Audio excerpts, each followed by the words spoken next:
See here, in your 9th standard you have learnt about rational and irrational numbers. Real numbers is nothing but combination of rational and irrational numbers. Okay, so what is the decimal expansion of a rational number? It can be expressed in the form of p by q or a by b you can take. But for irrational numbers you cannot express it in the form of a decimal because for irrational numbers, you have already learnt that it's non-terminating, non-repeating decimals. So now you are going to see in your 10th standard how the square root, that is root 2, root 3, root 5, all these numbers, how we are going to prove it as irrational. That we are going to see now. Okay. Now let me take the first one. First one, prove that root 2 is an irrational number.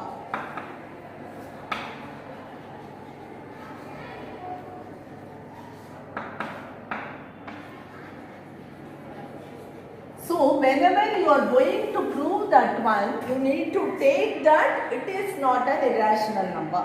So if it is not an irrational number, what you have to take? So you can take let root 2 equal to a by b or p by q. So here what we are taking a by b as a rational number. So whenever you are going to express it as a fraction, it should be a rational number. Okay. So here we are taking that let root 2 equal to a by b.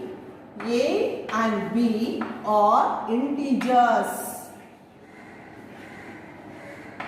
Next one, b not equal to 0 and a and b are co-prime.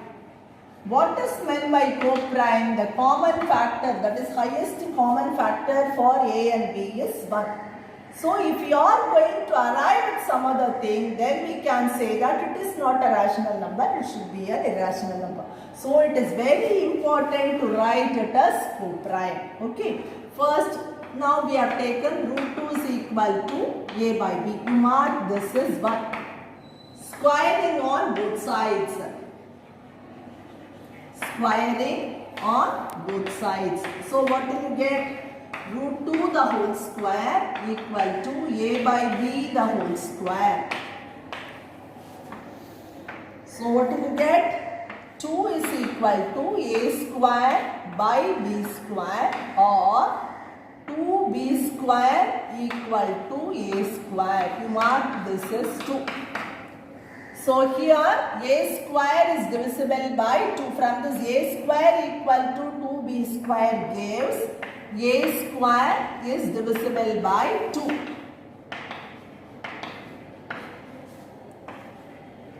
Which gives a is also divisible by 2.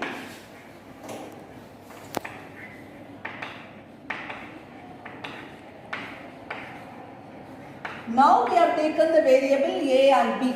So let me take, let a is equal to some 2c.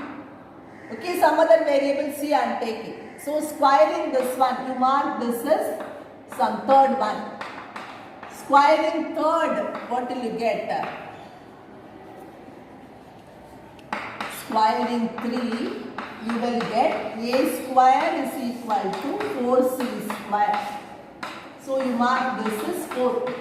But what is a square? You have seen 2b square. Substitute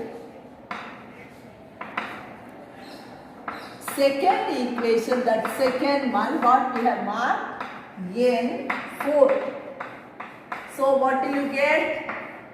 2b square equal to 4c square. So 2 we can cancel here, which gives b square is equal to 2c square. That means what?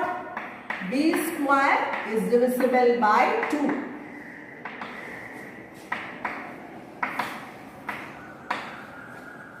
Again, from this we infer that b is also divisible by 2.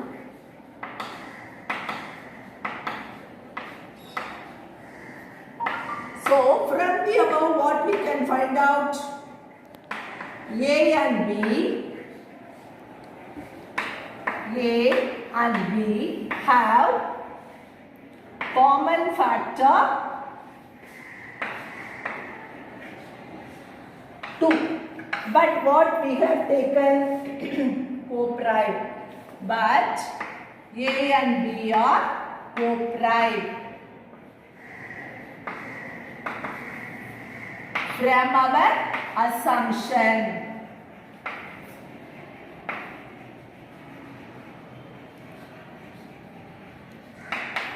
So, we arrive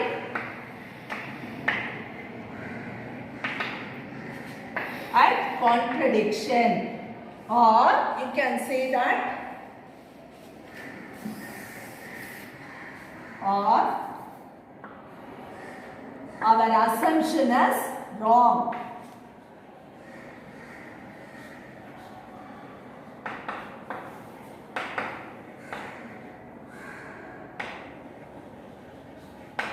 Which gives root 2 is an irrational number. Because what we are assuming is a rational number, but we are arriving at a contradiction. Therefore, we can say that our assumption is wrong. Therefore, root 2 is an irrational number.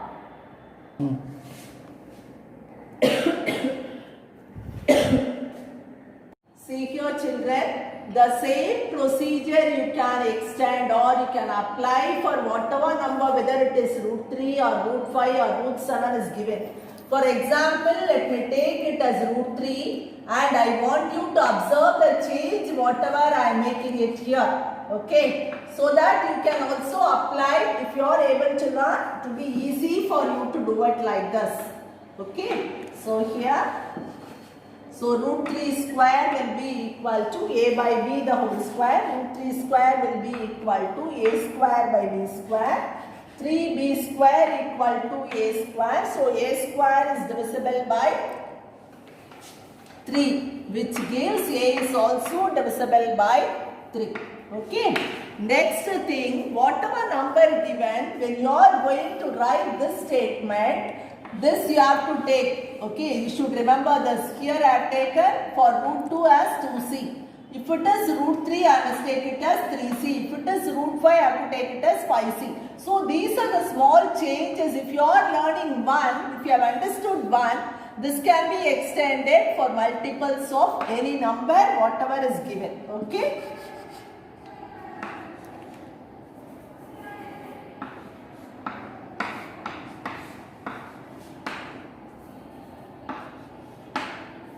So here again, b square is divisible by 3 gives b is also divisible by 3. From the above, a and b have common factor as 3. Okay. So a and b are co-prime is our assumption. Therefore, we are arriving at a contradiction. Our assumption is wrong. Therefore, root 3 is an irrational number. So this you can extend for root 5, root 7, root 11, whatever number is given, you can apply this one. Only thing is here also you have to make the change. If it is root 5, multiples of 5. If it is root 7, multiples of 7. If it is 3, multiples of 3.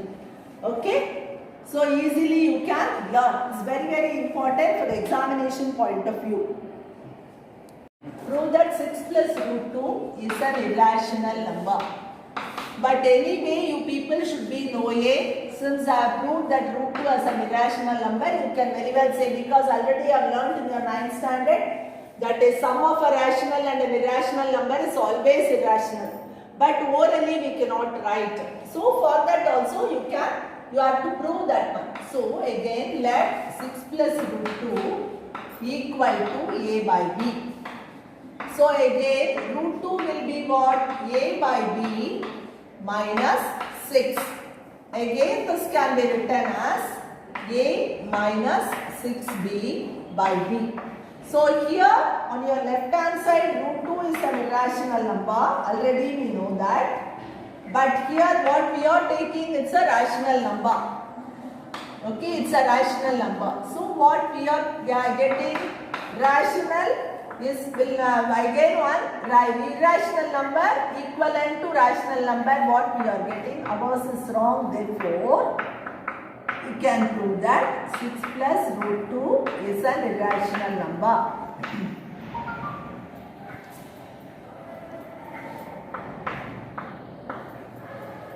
Is it clear?